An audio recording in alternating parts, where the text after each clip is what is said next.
Now, Minister, we're in the midst of the coronavirus pandemic, of course, and the theme of our conference in Indonesia this time around is assessing the coronavirus pandemic and what it means for the economy and the outlook for Indonesia. So how do you see the macro economy being hit by the coronavirus in Indonesia, and how do you see the outlook?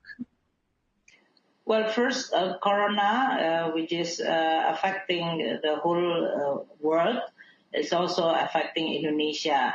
It is started as a health issue and still a health challenge everywhere, but it's now have the wider implications socially and economically and financially.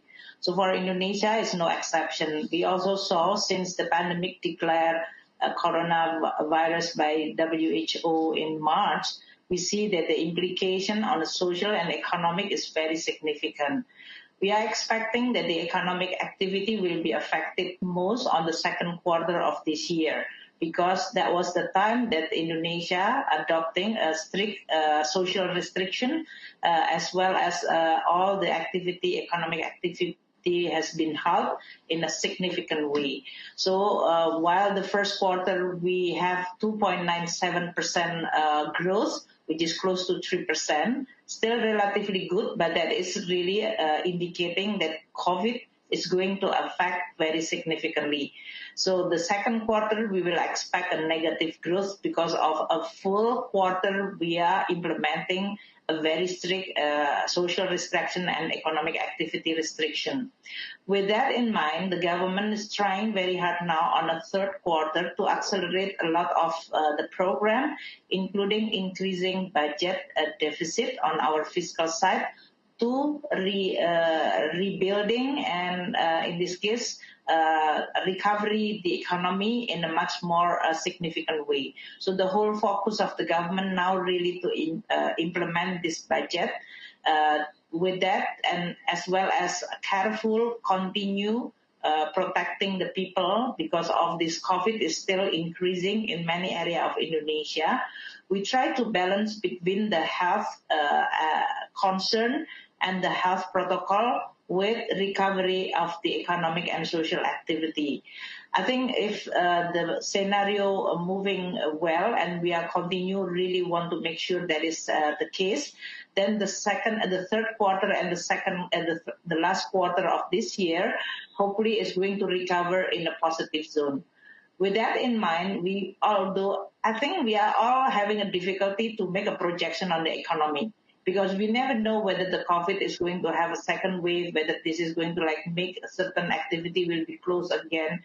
But with all this restriction and constraint, we are still hoping that for Indonesia over a year, we are going to maintain the growth rate just between 0 and 0.5%, slightly above 0, meaning that on the third and the fourth quarter, we have to accelerate the recovery. It would be remarkable if you're able to eke out some positive growth. We do expect a bounce back next year, assuming the virus in Indonesia and the region is under control. But some of it is a technical rebound because of the low base effect. But thank you for that outlook. Now, you referred a moment ago to the fiscal response. That's something we're really keen to hear your thoughts on. So you had a 3% deficit cap for this year in the medium term, which earlier this year you abandoned in view of the crisis, and you're now aiming for minus 6.34% deficit this year. Could you tell us what the fiscal response is designed to do, and what kinds of programs are being set up to help households and SMEs and larger businesses? As you know very well that Indonesia have a fiscal discipline rule of maximum deficit of 3%, which is adopted now almost 20 years. That created a good, strong macro policy reputation for Indonesia. That is, we will stay prudent in order for us to be able to create a sustainable of the economic activity or growth without jeopardizing the macroprudential policy. COVID changed dramatically. Our outlook on the fiscal side, of course, it will hit our revenue very significantly. Our estimation is between 10 to even 12%. And then on the spending side, it increased dramatically because of the health response, social safety net that we have to provide for the lowest 40% of the bottom household in Indonesia, those who's now unemployed, hit by the COVID, and also for us to make sure that we are going to support small, medium enterprises because different from the global financial crisis 2008, 2009, or our financial crisis in 97, 98, this COVID is really damaging the grassroots activity because of the restriction on the social movement and economic activity at the grassroots level. And that's why government really providing a lot of support for the household and small medium enterprises. Our deficit has been widened by 6.34. Actually, initially in June, we are still designing at 5.04%. And now we are increased to 6.34%. So we revised twice on our current budget. And we allow to do that because we have a special law during this emergency situation because of COVID to have a 3 years allowance for the government to have deficit above 3%. Our thinking at that time is designing this fiscal response because of this COVID is that the 2020 is going to be the hardest hit for the economy as well as social. But we are not underestimating the 2021 of the recovery, which is still also very uncertain, whether we are going to have a antivirus or vaccine, whether the whole economic activity will be actually restored to normal. I think that kind of uncertainty still need to be considered at the 2021. So we provided 3 years times of recovery from this COVID. Some will say that this is too short, but I think we are very optimistic. So with that increasing deficit, it's actually a combine of two things. The revenue dropped because of the economic activity of the taxpayer really decreasing very significantly, and the expenditure increased for us to protect people from the health threat, from the social safety net, and also to recover the economy.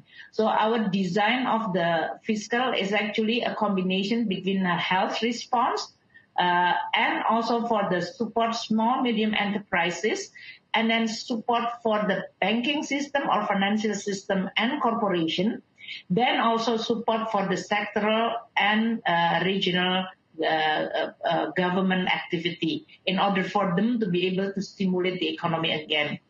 The total of the COVID response is 697 trillion. And as I said earlier, the deficit is then widened into 6.34%. The challenge for Indonesia is not the fiscal policy design. The challenge for us is the implementation. Why? Because of two things. First, this is really the first year of the cabinet. Although this is the second term of President Jokowi, but many of the minister is actually a new minister. So they are actually still in the process of really understanding the way the government works. And then we hit by the crisis, by this COVID. Then we also changed the design of the budget very fundamentally because of this COVID. So this triple thing is going to affect the implementation challenge for us. That's why President now focusing not on the bigger picture of how big is the deficit, but how much you really can really spend. And this is the spending effort is actually the one that we are now focusing. One of the positive things about Indonesia from a rating perspective is that you entered the crisis with a low public debt ratio. In 2019, public debt to GDP was just 30%. That's well below the BBB median, which was well above 40%. Now everybody's debt load is rising, so that median BBB debt ratio is going to go up this year, and by our projection, you'll still stay under the BBB median. So, from a rating perspective, the good news is there seems to be some room for this stepped-up fiscal expansion. But one of the important things is you're very focused on returning to that medium-term 3% deficit target and getting the debt down over time. How can you move from a deficit of over 6% this year down to 3% in 2023? What are the plans to get back there? Well, first, we really have to look at the whole structure of the budget of Indonesia. And being a veteran Minister of Finance gave me a lot of advantage, of course. Then we know exactly where the area that we can push and where area that this is not only a problem of money spending, but really the capacity or other, for example, like governance. So we really have to be very careful to really design it. So we are aiming for lower than 6.34, but still supporting enough. We just actually discussed with the parliament, the initial top is actually at 4.17%. But now, given the uncertainty and as well as many of what you call it projection, which is revised down for 2020, we are now widening, and President just deciding yesterday about ability to widen the deficit for next year at the level of around 5.2%. This is lower enough from the 6.3 this year, but actually high enough to still support the recovery. And then we are aiming for 2022, which is maybe around 4. Then at the 2023, we are going back to the maximum 3%. I think this is what we call it the medium-term plan.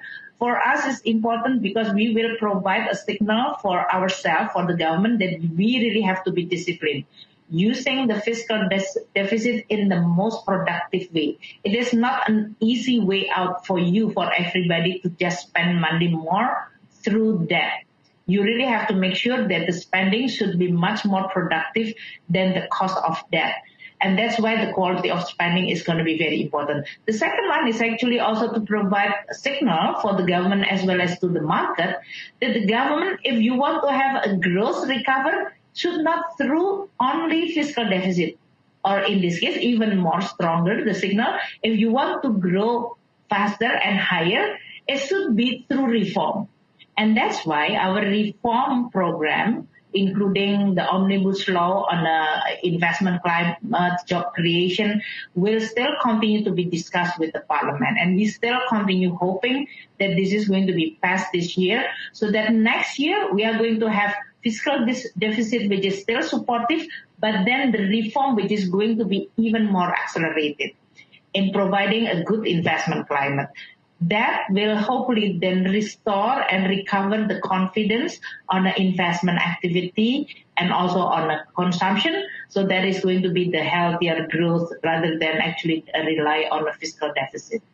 One of the financing mechanisms for this wider deficit is a degree of debt monetization with Bank Indonesia and a burden sharing arrangement over the interest cost. This is, to be frank, concerned a lot of investors because it suggests the risk of a loss of fiscal or monetary discipline, which you've emphasized.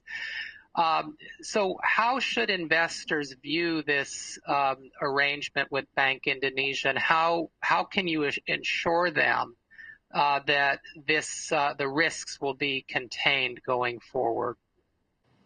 Well, first, we are very clear, Steve, that this is not our government man-made situation. This is a COVID, which is an extraordinary shock everywhere, all over the world. So this is not something that we are hoping, that we are not making, and we are designing. And what we call it, the magnitude as well as the order of the extraordinary is just really real. I mean, you just see many countries in the world, even the advanced country, they really, really struggle to deal with this COVID, with the implication which is very significant on the economic side, on the livelihood of the people, and on the safety of the people, even in this case, and then the continuity of the business. So this is a real threat. So the focus today for all countries in the world is how to save people and how you are going to save the economy. it doesn't mean that then you are giving up all the good policy framework or even discipline. But this is really the safety of the people and the safety of the economy is the utmost important at this very moment. Now, looking at the Indonesian situation, and I said, we widened the deficit because of the two things.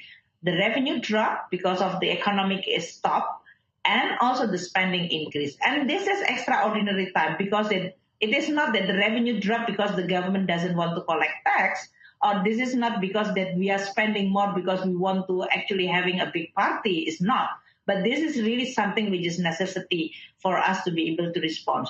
Now, with the 6.34% combined with even on the bond market, capital market, or financial market in general, which is very panicked during the pandemic announcement that is March and April, in which the market totally volatile, or I think many people witnessing is almost like collapse, even more scarier than 2008, 2009.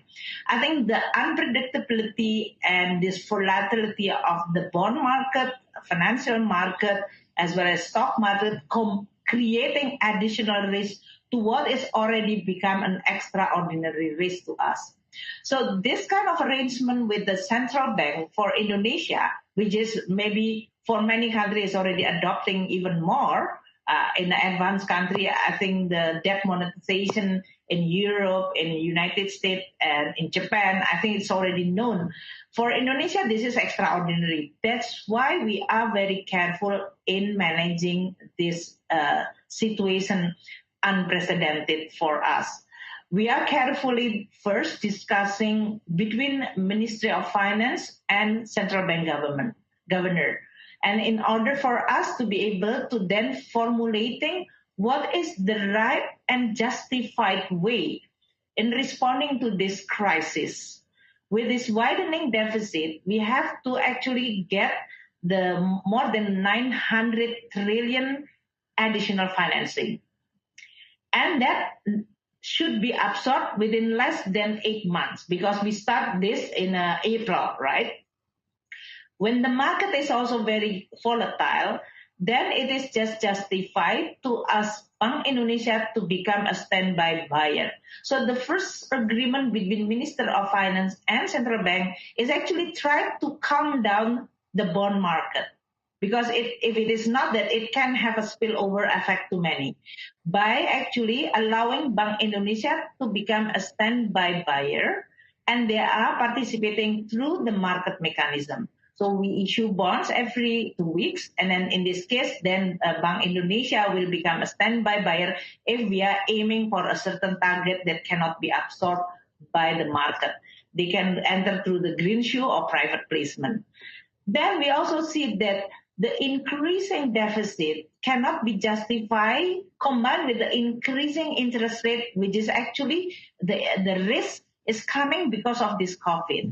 And that's why we have one-off arrangement with the Bank Indonesia that for deficit which is driven by this public safety and public goods program that is on a health, on a social safety net, as well as to improve the local government to support on a COVID-related and economic recovery.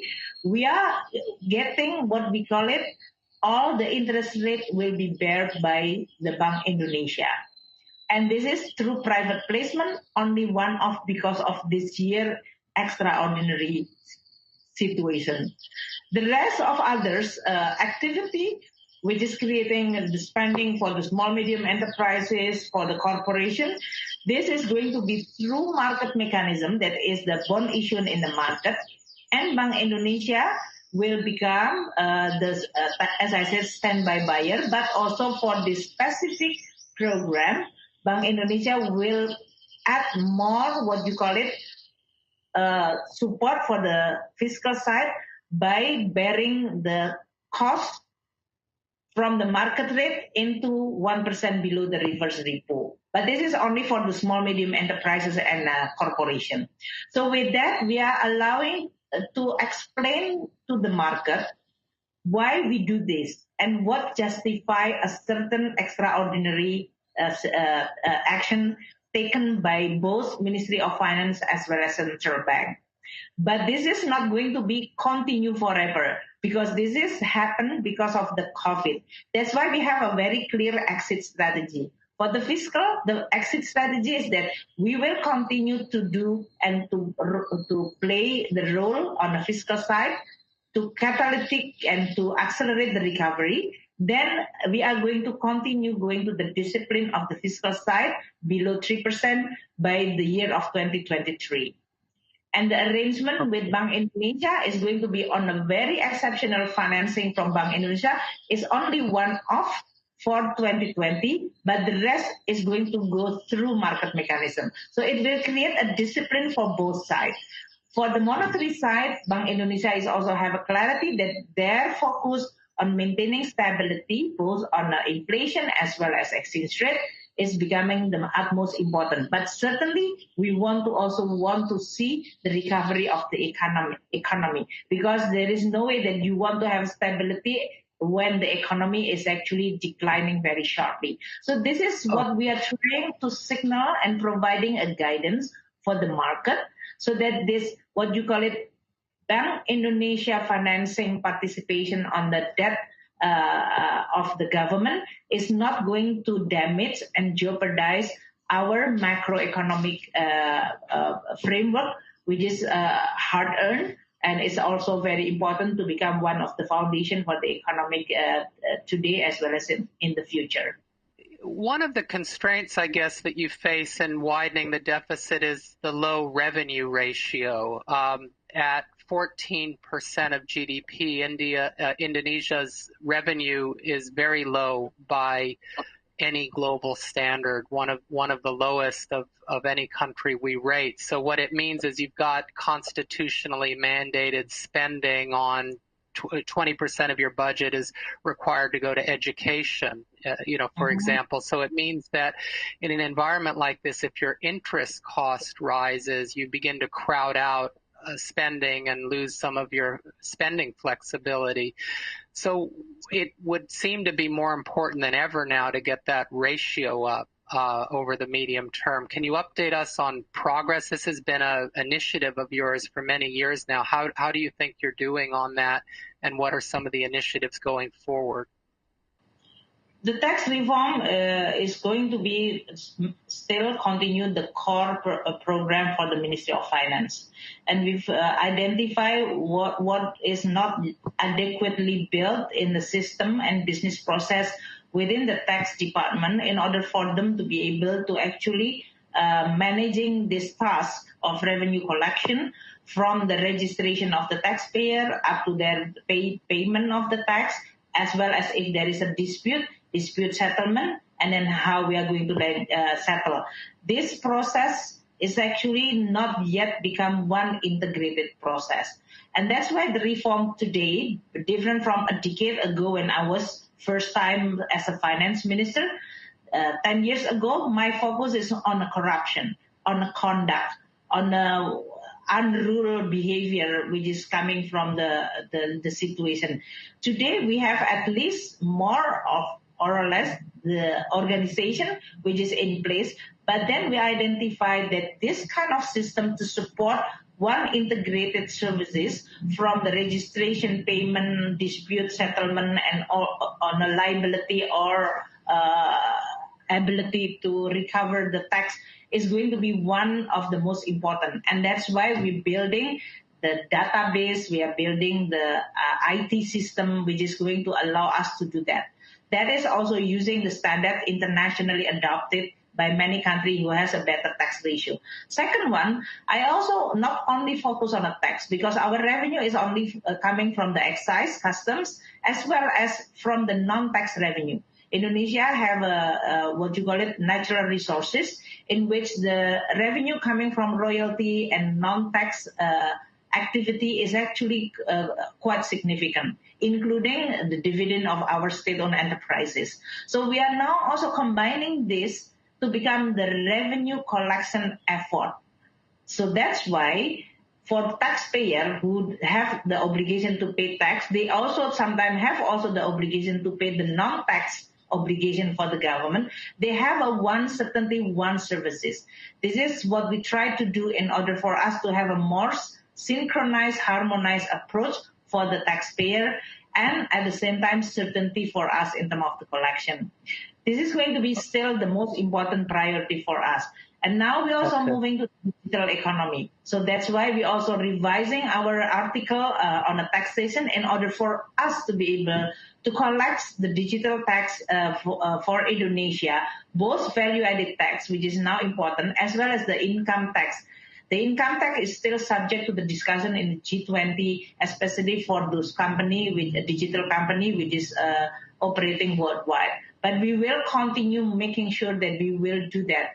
And then other thing that we've already adopting since the tax amnesty and then the requirement or obligation for the financial system in Indonesia to report the access of the tax department to be able to get the access on the financial system is now already in place. So in short, we've already have a more or less foundation, and we will build based on this foundation to have a better revenue collection, both on the tax and the non-tax revenue.